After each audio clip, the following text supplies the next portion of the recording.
Hey everyone, welcome back to the Michael Lofton Show on Reason and Theology. Hope everybody is enjoying their Memorial Day. I wanted to sneak in a quick show here after everybody is hopefully done with their barbecuing and grilling and all that good stuff.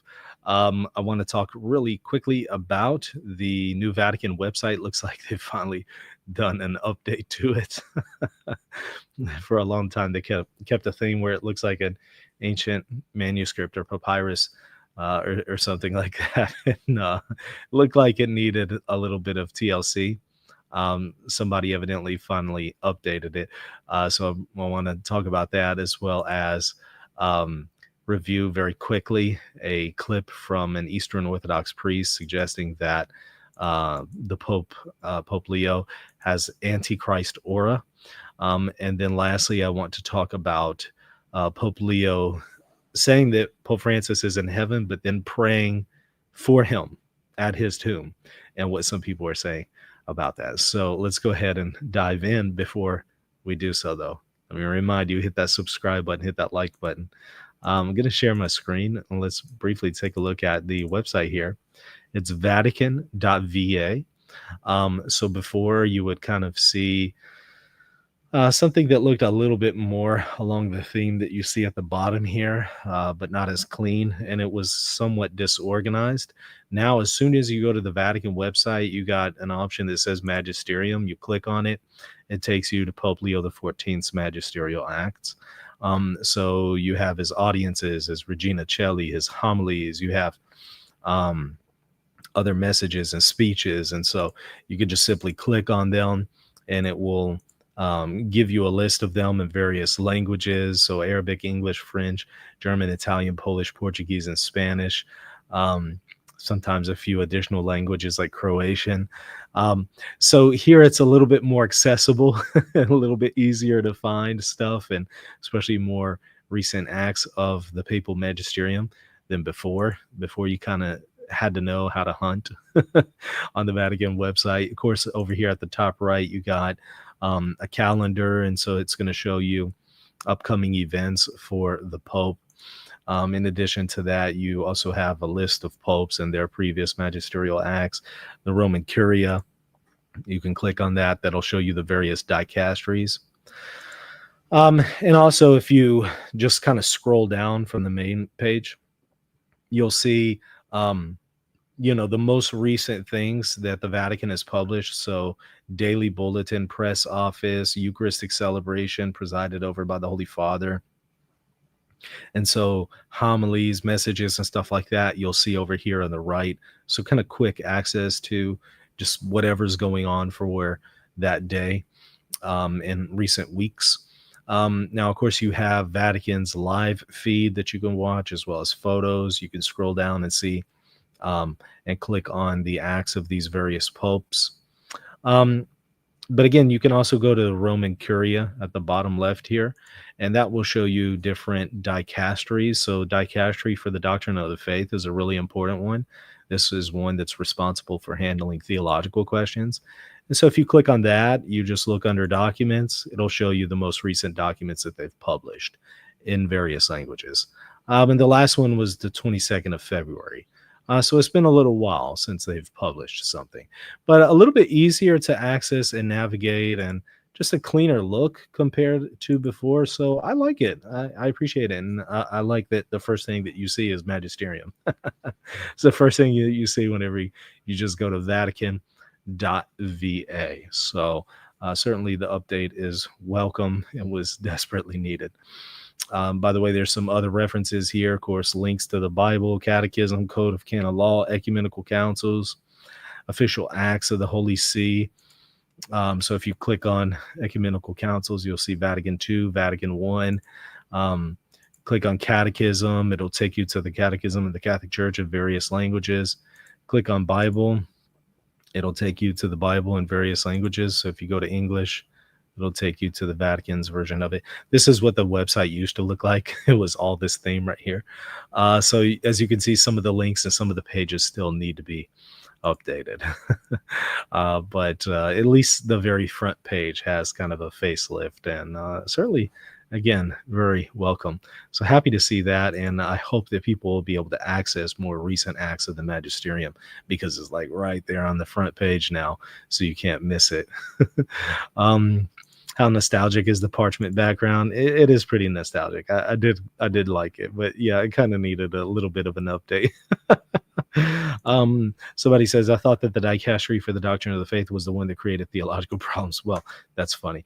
It's tasked with fixing the problems, but in I guess in some cases it's created more questions than it's answered. But we can say that about ecumenical councils. We can say that about popes. We can say that about everything, right? So I get your humor, though. I appreciate your humor. All right, shifting gears here very quickly. Like I said, this is going to be a relatively short show because I have a lecture coming up here in just a little bit, but I wanted to sneak this one in. Came across this on Twitter. Orthodox priest ranks Antichrist aura and includes Pope Leo XIV in the thumbnail in the video. He says, bad look. I could say much more, but I'll just leave it at that. Yeah, that's interesting. Definitely doesn't help relations between Catholics and Eastern Orthodox for Eastern Orthodox to continue to speak of the Pope as the Antichrist. Very Protestant theme, if you will. And yeah, that not very helpful, right? But let's take a look at what he has to say. If you go to the video itself, he speaks about Pope Leo XIV right here very briefly. Let's watch it together. Let me make sure that you can also hear the audio. And let's dive in.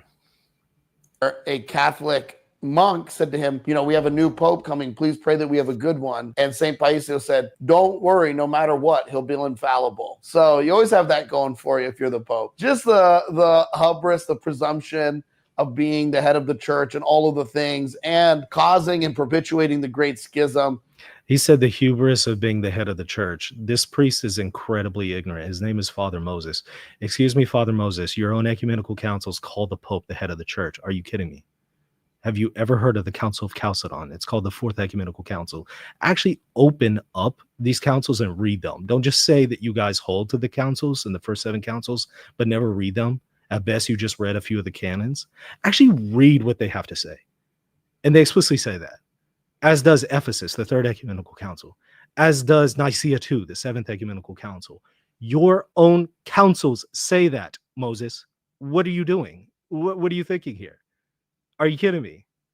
I don't understand why Orthodox continue to shoot themselves in the face by saying such silly things.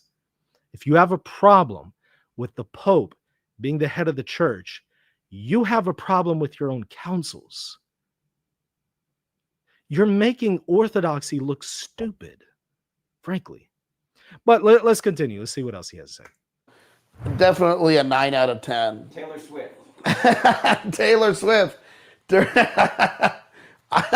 Now, obviously, Taylor Swift is a subversive in the sense that she is convincing people to give up stability and having a normal relationship and having children for rocky, emotionally turmoil relationships that... I don't know why Priest is talking about Taylor Swift, but I was hoping he would comment a little bit further about the Pope as the Antichrist. Seem to never end into their 30s and has made absolutely absurd amounts of money playing on this theme of having her heart broken umpteen times by A-list celebrities, and not really the spirit of the Antichrist, but obviously a very kind of sad and pathetic life. Yeah. All right, let's roll back just a little bit more. We knew that the ice cream machine was back in service. What can we say about the Pope? What's ironic about telling of history is that Roman Catholics say that the schism occurred in 1054 because the Eastern Patriarchs finally figured out after 1,000 years that the Pope was the head of the church. I don't know how they didn't get that for the first 1,000 years in all of the church councils. Seems like a pretty wishy-washy retelling of history. What is the primary claim of the Pope? The primary claim of the Pope is that he sits in the place of Peter, but that he is actually the head of the church, or he sits on the throne of the church, or whatever the language. Excuse me, Moses, that's what your own councils say. What are you talking about? This isn't unique to Vatican I. You know, Vatican I that you're referring to here, they actually are quoting from the Third Ecumenical Council and various ecumenical councils that you hold to. language is. There's a funny story with St. Paisios where So there you go. I mean, not a lot of substance to it. Look, if you're going to target Catholics and say that the Pope is Antichrist aura, at least know what you're talking about. But honestly, this is the clown show that you find with many, many Eastern Orthodox, especially the ones online. Clergy, laity, they just don't know their own material, and it's embarrassingly bad. If you want to say the Pope is the Antichrist, go for it. Argue that. Absolutely. Let's hear your arguments. Protestants have done this for, centuries. Let's hear it. But don't use an argument that undermines your own counsels. I know I've done multiple shows going over, showing you the primary sources in the ecumenical councils that the councils say the Pope is the head of the church. I've done that multiple times. I also have it in my book, Answering Orthodoxy, that answers a lot of these common objections from the Eastern Orthodox. But why is it that I'm having to point that out? Shouldn't an Eastern Orthodox priest already know this? He's supposed to uphold the councils, the first 7 ecumenical councils. He doesn't even know what they are. He hasn't even read them. This is all too common among the Eastern Orthodox. And what blows me away is I continue to see people coming into my comment section saying, this and that problem in Catholicism. This is why I'm so glad I'm Eastern Orthodox. And I have to constantly point out to them, excuse me, but the Eastern Orthodox are in no better position. In fact, in some cases, it's worse. What are you talking about? This is a clown show. And here's a perfect example of it. The guy is literally condemning his own councils and he doesn't know it. So yeah, good job on that one, Moses. Looking forward to more from you. All right, let's take a look at something else here. Shifting gears from Moses to Matt Gaspers. This is from a Twitter post where Catholic Sat says, this evening, Pope Leo XIV prayed for the soul of his predecessors, Pope Francis, at his tomb in the Papal Basilica of St. Maria Maggiore.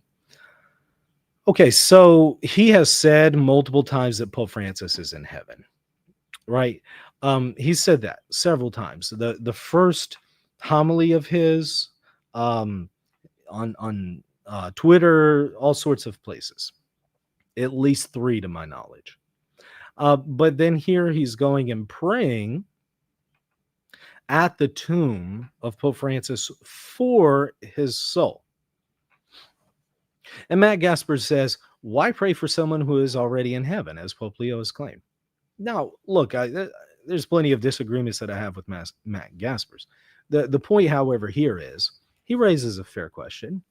Why pray for this repose of the soul of someone if you already believe they're in heaven? It doesn't make a whole lot of sense. You kind of have to commit to one or the other. If you say that somebody's in heaven and they're beholding the beatific vision, you don't pray for them from the Catholic paradigm. You pray and ask them to pray to you. You don't pray for their soul. You would only pray for their soul if they're in purgatory. But if they're in purgatory, they're not in heaven. Purgatory is a subset of hell. And purgatory is certainly not heaven. So it doesn't really make a whole lot of sense. It's kind of sending mixed signals. And unfortunately, this is sometimes something that we see from popes, kind of sending mixed signals. They'll say no women's ordination, but then they'll go and do something like, elevate or highlight a person who believes in women's ordination. It just sends mixed signals and doesn't really help show some kind of consistency. And I'm okay with either view of his. If he wants to pray for Pope Francis, if he thinks he's in purgatory, okay, that's fine. If he thinks that Pope Francis is in heaven, okay, that's fine. I'm fine either way, but at least kind of be consistent, right? And I noticed somebody said to me in the comment section when I mentioned this on Twitter, somebody said, Michael, he's just been in office a few days. Give him a break. And look, excuse me, but I haven't been in office as the Pope for any days. I've been Pope for 0 days, and I can tell you that this just doesn't make a whole lot of theological sense, right? Stop it. Stop it with the nonsense. Stop it with the gaslighting. Any basic Catholic knows this, right? This is not one of those things, well, he's just been in office, let him figure it out. No, this is kind of one of those things that you figure out when you're like 10 or 12 years old. This is something that surely the Pope knows better than. So he's obviously doing it for a different reason. What that reason is, I don't know, but it just sends the wrong signals and tends to confuse people. And yeah, I'm certainly not buying the feedback that some people give in the comment section talking about how, oh, just lay off, don't say anything. Well, the funny thing is, people didn't lay off on Pope Francis, and they pointed out mixed signals from Pope Francis endlessly. So why has that all of a sudden changed? That's my question. And if you feel like, well, maybe that should have changed, okay. Did you go back and correct all your misinformation that you made about Pope Francis? Did you go back and correct all the confusion that you caused and all the things where you accused them of this and that? Did you go and correct it? Just be consistent. That's all I'm asking is for consistency across the board, whether it's for the Pope, whether it's for critics, anybody online.